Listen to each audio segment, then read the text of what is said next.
Commercial Construction Coffee Talk fans. Thanks for chiming in. My name's 𝐊𝐷�𝐿, and I'm your host. I'm also the publisher and editor of Commercial Construction and Renovation magazine. This is what it used to look like. We're 100% digital now, but anyway, I always like looking at the magazine and some of the archives. This issue was from 2019. Michelle on the cover.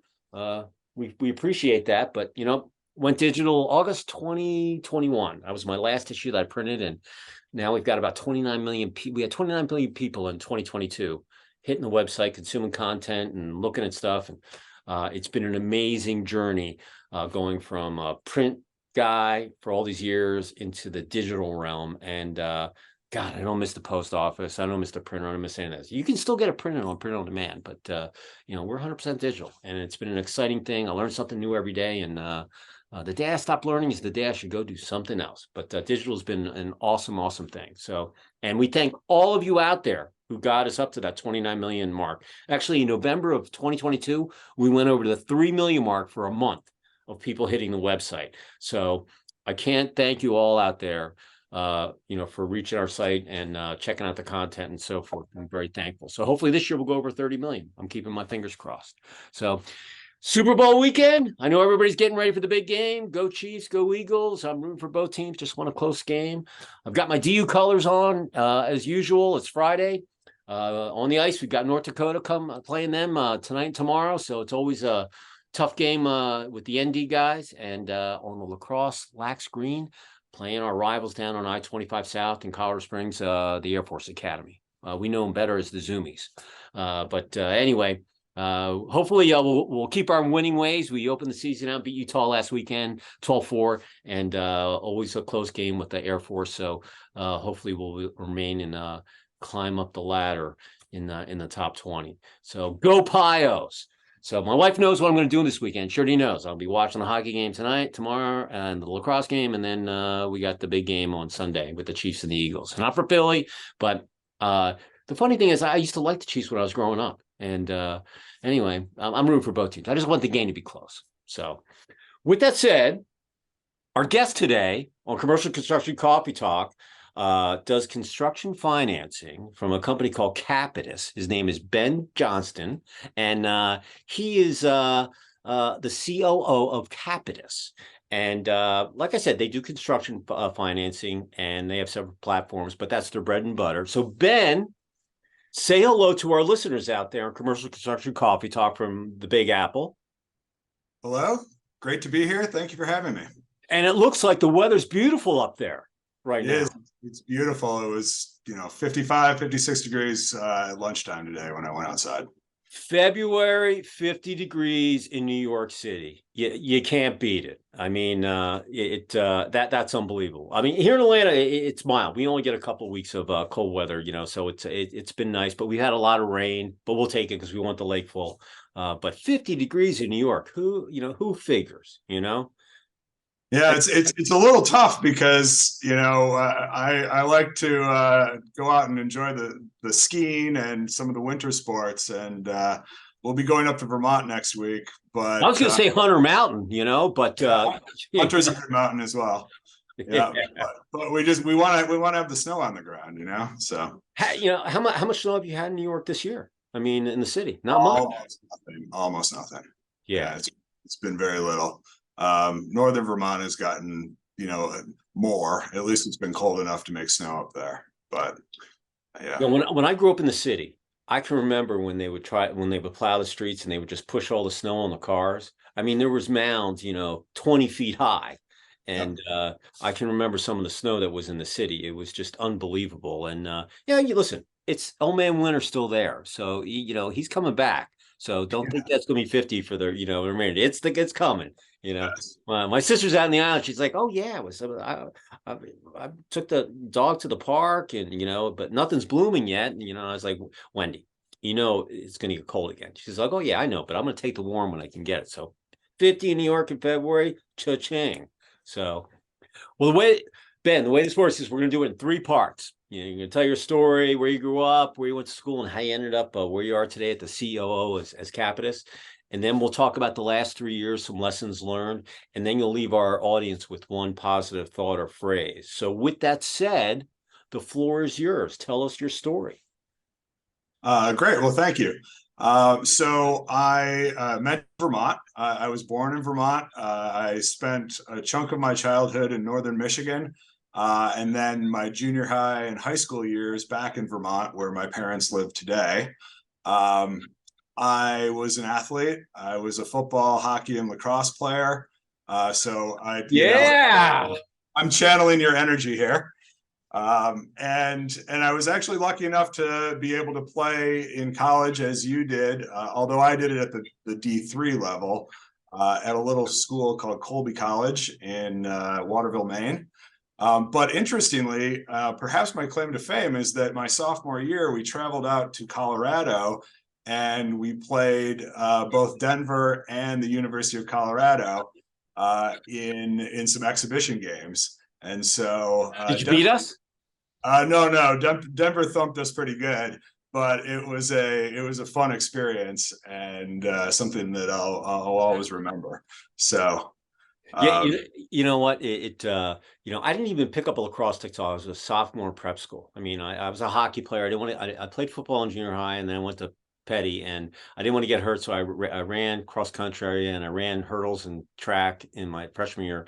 And then I kind of was watching these guys. I knew about lacrosse, but I didn't pick up. So I picked up a stick. I played JV, and then all summer, before my junior year, I played wall ball all summer long. And I came back, and myself and the captain of the football team and senior, I was the captain of the hockey team my senior year too. Anyway, he and I were the only juniors that made the varsity. That's the way the Petty went. I mean, small school, basically all seniors on the team. And but it was so I kind of flourished, and then I went out to DU, and I was doing hockey, and then I ended up just doing lacrosse, and I became actually probably a better lacrosse player when I was playing hockey all those years. So it's being up in Vermont, you were almost in Canada. So I always tell people I was born in the wrong country because I was a hockey lacrosse player. So you were very, very close to it, But what position did you play in lacrosse? So I was always a midfielder, and in college I specialized in faceoffs. Oh, you're a field goal guy. Yeah, awesome. Yeah. And what'd you play in hockey? I was a right wing in hockey. I wasn't good enough to play at the college level there. They, even the D3 guys were amazing athletes. Playing hockey. But it was always a true love of mine. I loved playing hockey. And so, yeah, it was a great experience all the way around. Lacrosse, hockey, it's kind of like a mixture of football, basketball, both of those sports. I mean, it's high in, hand coordination, but you got to be an athlete. You got to be able to take the thumps, because there's some big boys out there, head on a swivel. I don't care. You're going to get decked once in a while. And, God knows you can wear all the pads you want in the world, but you're always going to come back with welts. They always find the stick goal, and the ball always finds their way, where you don't have any padding. So it's one of those things. I was at a show this week at the 𝐔𝐘 show was in New York, and there was a guy from Colorado, and he's like, and I was wearing my D lacrosse shirt, and he said, oh, my wife doesn't want to let my kids play lacrosse. And I'm like, why? And she's like, well, she thinks it's, too rough. I said, listen, you can get hurt walking down the street.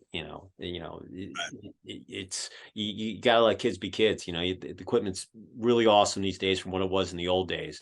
And believe me, they're so the teams and the coaches are so safe about getting hurt. They can't help twisting an ankle or an ACL or anything, but the brutal stuff, they don't tolerate it. So I said, have her call me. I'll talk her into it, because we love people that play lacrosse. It's the fastest sport on 2 feet. It really is, and it's an American game. It was born here. So it's got a great history. That is for sure. Yeah. So you came out. You went to school, Colby. You got thumped by Denver, and then what happened?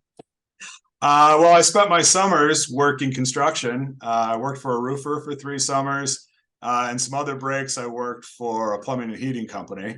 So I learned the trade the hard way. A couple of my best friends from high school run successful contracting companies today. And But I decided that I wanted to, leave the rural life that I had grown up in and test out what it would be like to live in New York City. So I graduated in 1998, which was sort of a very hot time on Wall Street and the internet revolution that was emerging at that time. So I was able to get a job working for a firm called Paine Webber. And worked there for a couple of years in a management training program. Ended up working for the chairman of the firm, and then UBS acquired Paine Webber. And actually, I was sort of at the right place at the right time. The chairman and CEO of the company was out of a job, and so he left and founded a private equity firm. And I was invited to go over and join his firm. So I worked in private equity, largely focused on financial services investing, banks, insurance companies, specialty finance companies, and asset managers. Over the next 10, 12 years, I really worked in that area and went to business school in between. But after having done that for a number of years, I realized that I really loved getting inside the businesses that we were investing in. And I really loved specialty lending in particular. And at one point I had left and joined a portfolio company and done a 6-month stint there. And so I found a company in the small business lending space that I was very interested in investing in. And ultimately, my firm invested in what became Kapitus. And at the end of the due diligence process, I went to our CEO, Andy Reeser, and said, Andy, I really love the company that you've built here and what you're doing to capture the market and serve a very underserved niche in the market, which is small businesses that have been habitually underserved by the banking system, and I'd really like to come over and join your team. I'm not sure exactly what job you would want me to fulfill, but I think I can find a role that could be helpful. And he took me up on the offer. I came in as head of strategy, and a couple of years later, I became COO. And in the 8.5 years that I've been working with Andy, the company has grown by about 4-fold, and we've really increased our mandate to be able to serve small businesses who, unfortunately, just aren't considered, primary targets by a lot of banks when it comes to delivering growth capital to them. Your athletic career, I always like having athletes to talk to because they understand about winning, losing, practice, and being a lax player. You could be a midfielder, but when you go to college, they could say you're going to be an attacker, or you're going to be alongside midi, or you're going to fogo. So you gotta learn. Even though you think you're going to do one thing, just like the football team. You can be a running back. No, you're going to be the linebacker or whatever. So knowing having those different kind of gigs. As far as being, it worked out because you went to the president or the owner and said, "Hey, find me a spot. I'll be an asset. I'll take that and run with it." So congratulations. And then I always say it. It always goes back to athletics because you have to be flexible because you just don't know. All these kids when I was coaching, I'm like, all you guys think you're going to go play D1, okay? The only difference between D1 and D3. Is these days it's not much, but it used to be, they're 6'2" and 220 versus, 5'11" and 180, the size, Yep. But these days they're all big. And but you want to know how to do as many things as possible because you don't know what they're going to ask you to do. And just like I said, the day you stop learning is the day you should go do something else. So I always say that I hear these stories and I'm like, yeah, that's coming from, athletics and stuff. It's the next man up, build the guy gets hurt. It's your time, shine, right? Absolutely. And business is teamwork. Business is being able to look at a huge field of talented athletes, right? And trying to put the right athletes in the right spot. and get them all to work together toward a common goal, when every single one of them has, their own motivations, their own ego, but it's being able to motivate a large group of people and put the right talents in the right areas to complement each other. And then, you hit the nail on the head, being flexible, the flexibility to move into different areas. The most valuable members of our team are people who have worked in different areas and deeply understand the needs of different parts of the business, so that they can have both, the knowledge set and then the empathy for other people in their company who are going through a problem that they can probably help solve. So if you can get people all working towards the same goal and putting aside their own personal motivations in order to achieve that common goal, that's really, I think that's what I've learned from athletics that helped translate into the business world. Oh, absolutely. I mean, like I said, we have all sorts of people on our show, but I love talking to the athletes because they've taken what they've learned on the athletic field, because you basically get your thick skin there. And I told my son, I said, my job as a father is to make sure that you have thick skin, so when you go out on your own into the business world, you're going to be handled. Because once you go out on your own, the business world it's like the Super Bowl. And it's fast, it's brutal, it eats people up, it grinds people, it spits you out, and they don't care, and I always like athletes is make the transition from the athletic field to the business world, and being flexible, but knowing that hard work pays off. You're going to play as you practice as you play, and all of those things. And talking about being flexible, nice bridge into our second section of our discussion.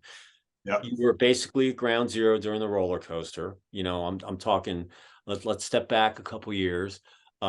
January of 2020, had my first my 10th anniversary for my summit. It was in Jacksonville. Most people I ever had. February, did my first cocktail party down in Coconut Grove, taking a tour of a Renovation shopping center. And then I'm up in Milwaukee looking at hotels for my fall retreats, and the country gets shut down. And cranes are up, talking construction, cranes all over. You couldn't find a crane in this country. They were all rented, building stuff. Everything's humming along, low unemployment, everything. And then the country gets shut down. Fast forward 2.5 years, 3 years later, we're still kind of, coming out of it.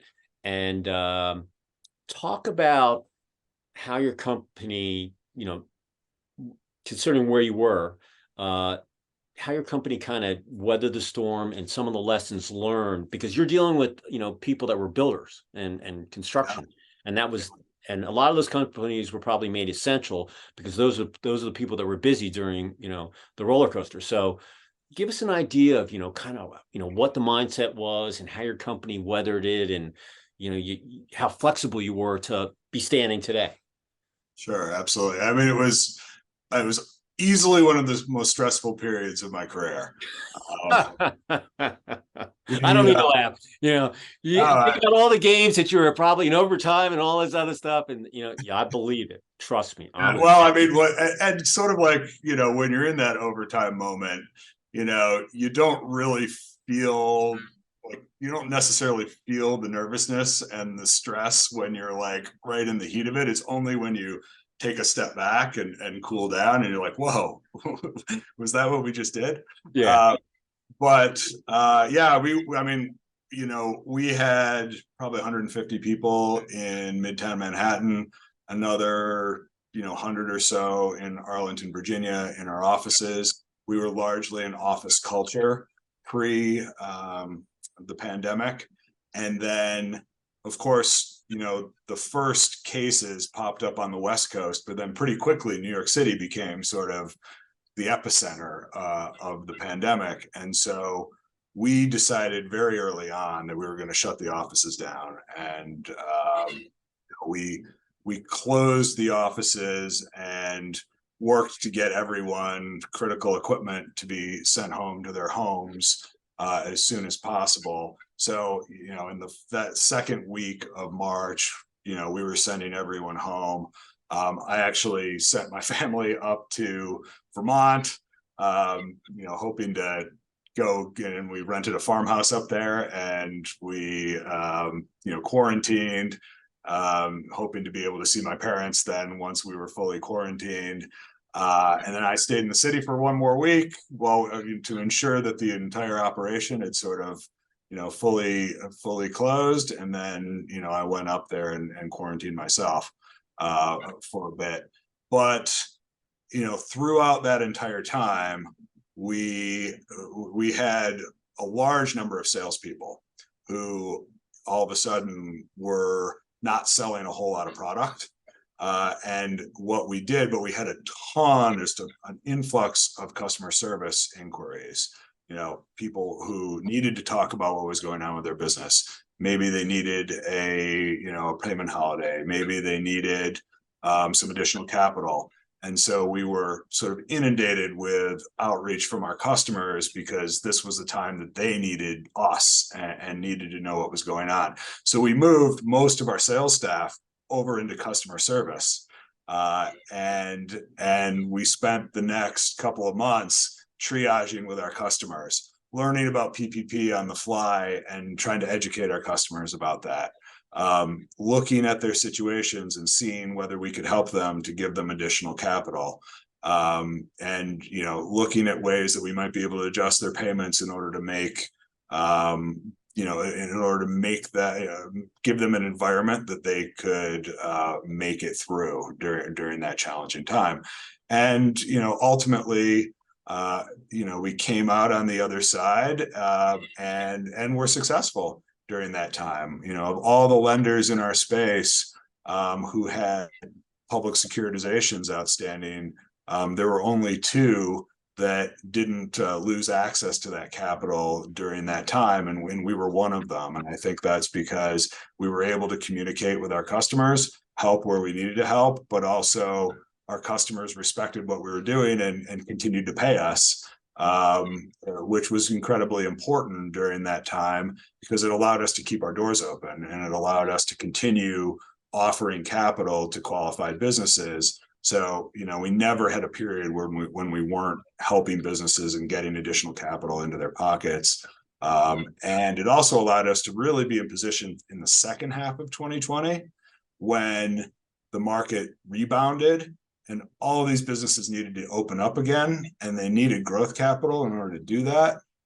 And, we were right there at the crest of that wave, which positioned us really well to take market share, and bring in, new businesses that were growing and needed that capital.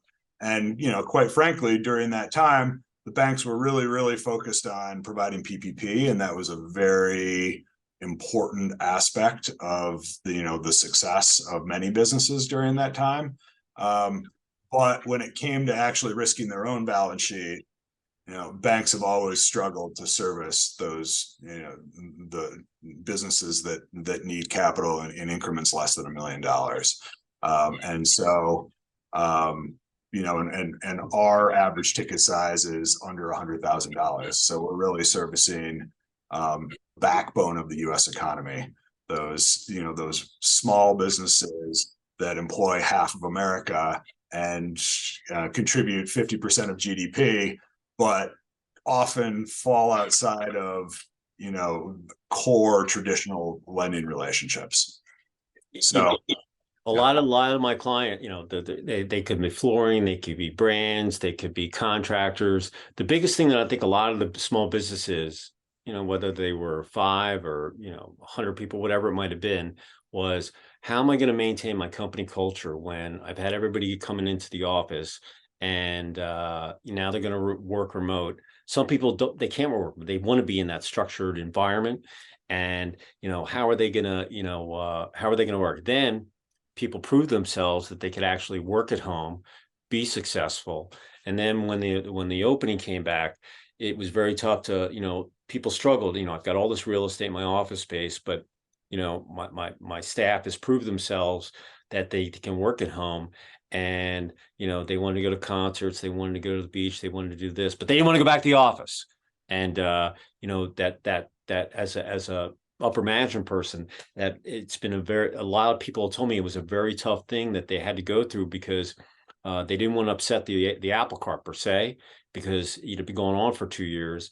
And you know, it's a struggle. Do I have to force my people to come back, or do I do a hybrid kind of gig? I mean, how did you guys, you know, once things got back to almost normalcy, how did you guys decide? Yeah, it's you know, that was a question that we've spent many hours debating. I'm sure. Yeah. But you know, at the end of the day, we largely left it up to the managers in their org as to how much time they wanted to, you know, gather their team in person. We still have our office space in New York. We still have our office space in Arlington, Virginia. We have some office space in Los Angeles as well. And but we have very few people who are full-time in the office. In fact, the vast majority of the firm continues to work remotely, and we've hired remotely quite a bit since then. What we found was that after about 3 months of working remotely in a very challenging time, you know, a high stress environment, we had performed really well during that time. And people in the surveys that we gave across the company, people by and large said, I'd like the option to come to an office, but most of the time I'd really like to work from home. And, you know, especially in a place like New York, where a typical commute is going to be at least an hour, if not more, each way, and cost a few $100s a month just in train fare or bus fare. That extra 2 hours for many of our employees was just, you know, it was a gift. Yeah, it was probably worth millions to them. You know, I mean, it was just, yeah. It was great for their families. It was great for them. People got healthier. People were happier. And so what we try to do now is find time when we can bring everyone together, bring people into the office in, you know, so that their teams can meet periodically, but not force it as if it's a, you know, an every day or even an every other day type of occurrence, but closely monitor productivity and whether we are actually achieving our team goals, and, you know, try to make sure that culture is happening, try to host parties periodically and dinners and strategy sessions in the office. But we really don't mandate that anyone in the company, you know, come to the office every day. Yeah. You know, I think a lot of people realize that, you know, where it was work. And then when things changed and people had to work, you know, out of the home, they realized that there's more than work. Their life is more than work. Life is short. You don't know what's going to happen. And that grind, like I'm in Atlanta, I'm in the LA of the South. So traffic is just the worst. And that grind, I remember when I worked for the big publisher before I went Nielsen, I was with Nielsen. They bought our old company. Anyway, I would have to, you know, go through traffic every day. It's a grind, you know, mentally. And I'm sure a lot of people, when they had the opportunity, but they still wanted to see people, but they had, at least your company gave them that opportunity, the option, which I think was a very smart move.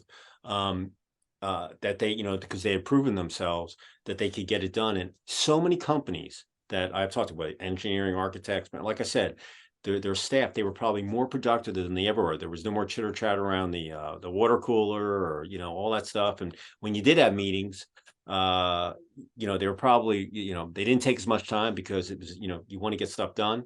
And just like technology right now, where coming in for a 15-20 minute meeting, you could get it done on Zoom or Teams or whatever platform that you're on, you know, for these you know, virtual gigs. It now, they're not going away. They're here, you know. And go ahead.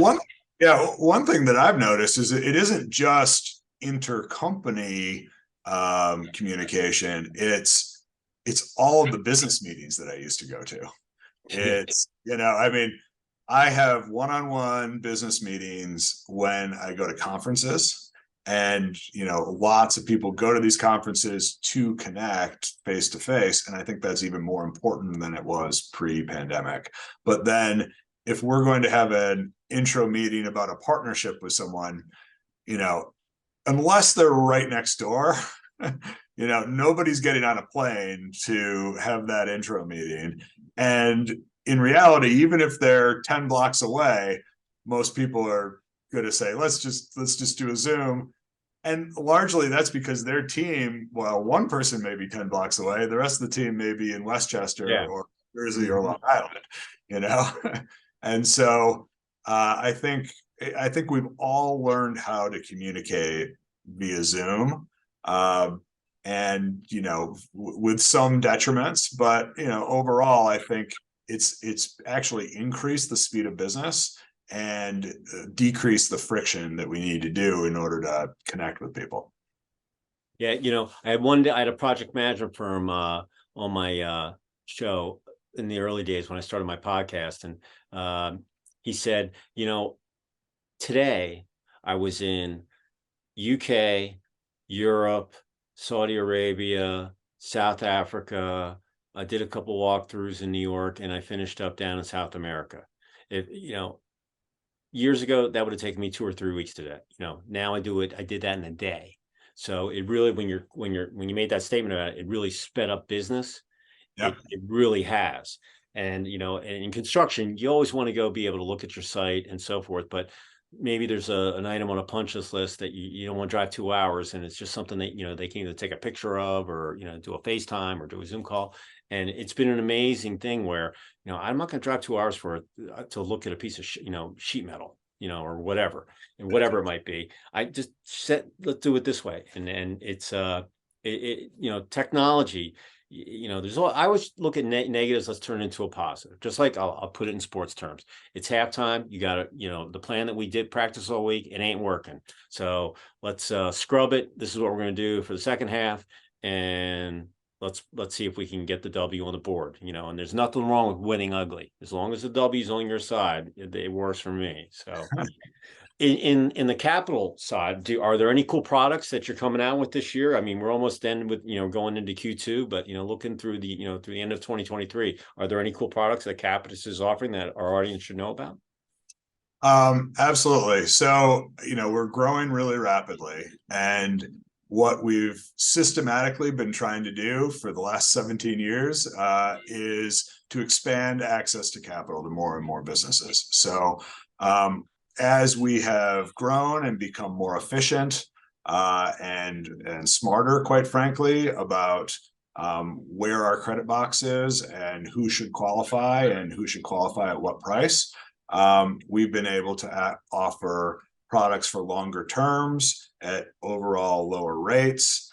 And I think this year will be the year that we, continue along that map, continue for our best credits, offering longer terms, lower rates, trying to grow the services side of our portfolio, trying to attract that really high-end contractor, or the really successful electrician or plumber or HVAC team that are in such high demand right now. And getting a product that really fits their need. And sometimes that can be a very short-term product. They may say, hey, I really, price is very, very important to me. I only need this money for a couple of months, and then I'll pay it back, and we can structure something like that. Someone may say, look, I need more permanent capital, really looking for something, 3 to 5 years in term. I'd love to talk to you about that. And so I think we're constantly evolving our product to meet the needs of our customer. A couple of things that we currently can facilitate for people but we don't balance sheet ourselves. We're first and foremost, we're a balance sheet lender. We lend our own capital, and people repay us. But we can help provide other products that we're not balance sheeting. And one of the products that we're currently providing but not balance sheeting is a revolving line of credit. And that's something that we expect to be coming to market with in the not too distant future. And the same with equipment finance, where we're doing a robust equipment finance business. We'd love to be able to turn that product into a balance sheet product for us as well. So, you know, we want businesses to look at us as a place that they can come and understand what they're going to qualify for across a wide range of products, from bankable products to products that'll fall outside of the banking system, and help them, you know, secure the funding they need to support their growth. So everybody out there in commercial construction coffee talk, you know, if you're you know, if you're a subcontractor out there or a general contractor or whatever, and you know, you see, you know, lights, you know, things are opening up, and you know, you need some extra funds, or whether it's short term or long term, here's a gentleman that can help you. You know, don't go to the bank, you know, because they're just so stiff and rigid with the way that they do things. Nothing against the banks out there. You know, I mean, they've been around forever, you know, but there are other people out there that can, you know, that have these programs available for you, that all you have to take is a look and see what the right fit is, and it might get you over that hump. I was at the HVAC show this week, like I said before, and there were several lenders that were there, but there were a lot of recruiters where they were saying, oh, you know, there might be an HVAC guy that has two trucks, but he wants to grow, and we help them grow in an efficient way where they don't bite off more than the apple that they can chew.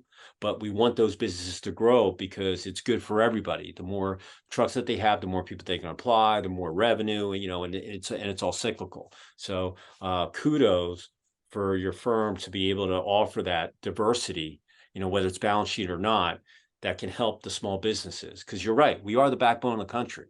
You know, I mean, it's like there are only so many retailers in the top 200, hoteliers, restaurant, you know, the same.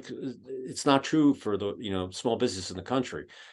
We what drives it. And sometimes you're going to need that capital to, you know, to have that growth to get you over that hump. So that's really good. So if you're out there, you know, here's a person that you can contact. So as we finish up, if you wanted to leave our listeners with, you know, one positive thought or phrase, you know, come from the Big Apple, finishing Q1 here and going Q2, 3, 4, you know, to the end of the year and looking forward, what would that be? Yeah, I think that there has been much prognostication about the slowing of the economy, and I think that there's some real evidence that that's happening. Certainly, the Fed is raising rates and trying to slow the economy. But you know, from everything that we've seen so far, the American consumer remains strong, and the American consumer is the driving force behind the success of small businesses. And so, as long as employment remains strong, and employment is at record levels right now, the likelihood that the American consumer continues to have spending power and is able to invest in renovating their home. They may not be selling their home right now, given where interest rates are, but a lot of that energy that might have gone into new home building seems to be, you know, being retargeted back into the renovation of existing homes. And so, you know, we are continuing to see strong signs of economic growth in the small business community, and we continue to have confidence in the construction portfolio that we have, and especially with those specialty trade contractors, the plumbers, the electricians, the HVAC guys, who are serving that established core population of housing and commercial real estate out there that always needs maintenance. And especially with people doing more and more work from their homes, and deciding, many of them, to stay put given the challenges of refinancing their mortgage and taking on a new place. We expect to continue to see those types of contractors to be in strong demand for the foreseeable future. My wife's an interior designer, contractor. We're federal contractors as well, and she's got, I think, 5 or 6 projects going on right now. She just went on a site visit right now to do another one. It's kitchen, it could be a basement, it could be just it's unbelievable how much, and she was really busy, and then kind of December it quieted down. January's and all of a sudden it's just exploded again. And she's like, I can't believe I gotta, I don't know how I'm gonna do this. But she's got a core team of subcontractors, plumbers, electricians, HVAC, and all that stuff. But she treats them like gold, because she knows she doesn't feed them lunch and keep them happy campers. There's everybody tugging at them to go to these other projects. And so many of my clients said last year they turned down business, and they will continue to do that because they can't find the labor to get the jobs done. And and they're all going after those subs, because they're the one getting the contractors, like the captain of the ship. The subs, they're the ones that are doing all the work. And there's a shortage. There definitely is. But they all said, I could have had even a better year than I had last year or the year before if I would have had more PMs, superintendents, welders, HVAC, whatever, roofer, whatever it might have been. They could have, done more business. And so my son's is Boeing. So he emails me, he goes, Dad, I got to get my own tools. I said, well, how much are they? $6,000. But if I get them from the aviation school I went to, they'll give me a discount or whatever. And I said, well, look, you can finance for them, you can pay cash for them, and he's like, do you know any of your tool guys that can help me? And I said, well, I was just at the HVAC show. I was at Stanley. I was at DeWalt, Milwaukee Tools. Listen, send me a list of what you need and we'll figure something out, And but there's a lot of, and so there's all these, like you said, he's a small guy, there's a guy, so you're the typical person that, that gets these calls. And to all of you out there, if you need help, reach out, because if you don't know, ask, and then you'll know where you stand. And yeah, well, there's one more similarity between us in that my wife is very close to the interior design trade. She founded and runs the Business of Home, which is an online publication that covers the interior design trade. And she spends a tremendous amount of time talking to interior designers and all of the products and manufacturers that service that industry. And I mean, she's saying the same thing that your wife is saying. Oh, tremendous demand out there for home renovations and interior design. Yeah, she and all her work has been on referral. I've just been blown away of how busy she's been. And like I said, she just went out to do another site visit, and I was like, well, I'll see you later. Good luck. So if someone wanted to reach out to you, how would they find you? How would they reach out and contact you?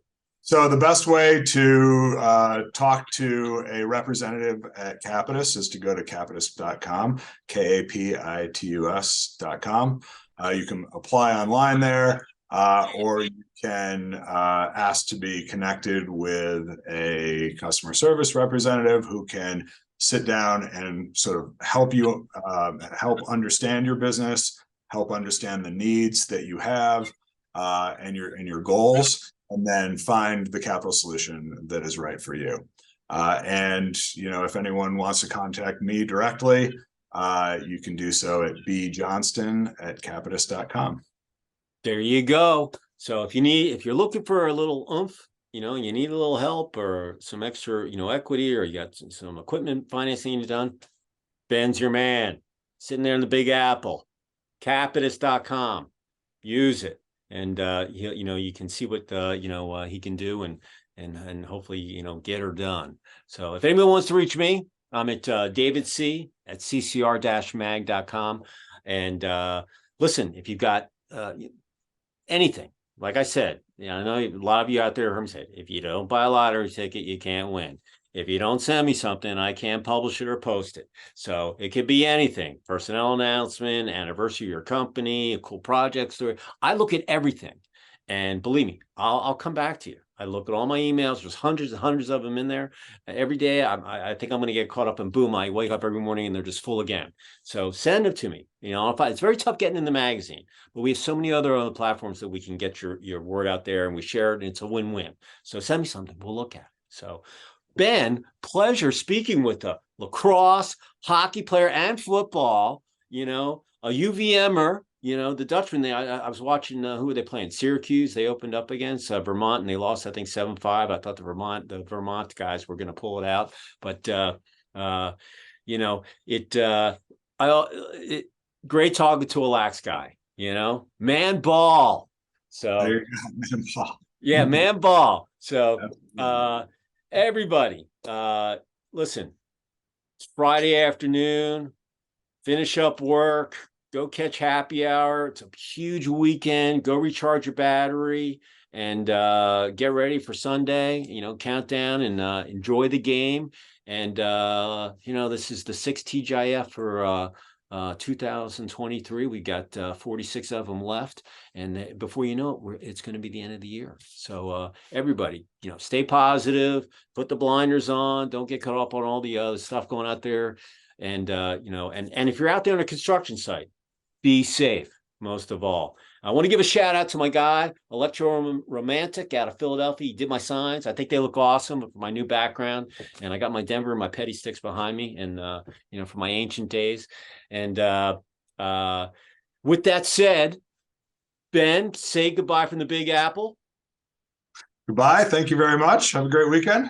And I'm going to sign off from Sugar Hill, just below the Beaver Dam on Lake Lanier, about 25 miles out of downtown Atlanta. And I've got an event coming up in May, so I'll be coming into the Big Apple, and maybe I'll send you an invite, and we can meet in hands, and you know, maybe I'll bring my stick and we'll go do some wall ball or something, you know. We'll hit Central Park and throw the ball. Yeah, CP, here we come.